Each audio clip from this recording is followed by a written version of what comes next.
Jalan Bandang. Kita menyeberang Jalan Bandang.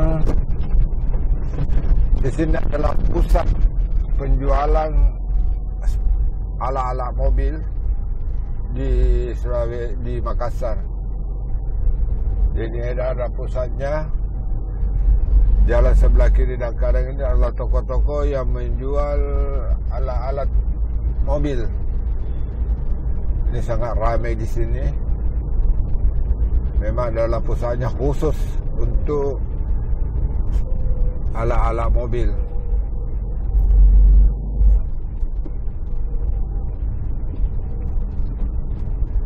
Di sini juga banyak bengkel-bengkel khusus untuk bengkel mobil.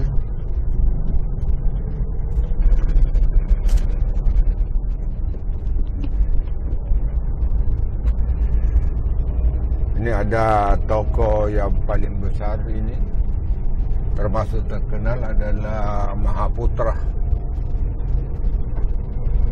Itu perbengkelan.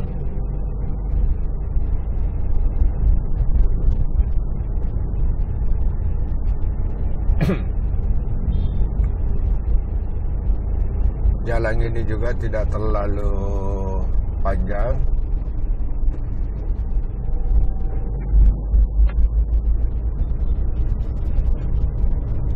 Jadi hampir semua di Jalan Bandang ini adalah menjual alat-alat kebutuhan mobil.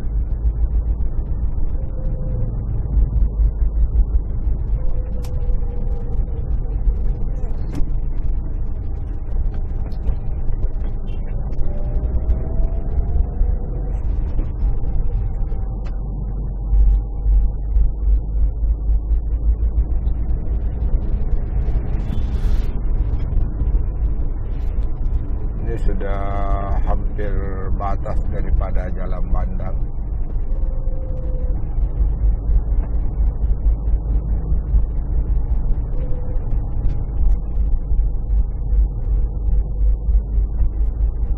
Ini adalah batas akhir daripada Jalan Bandang.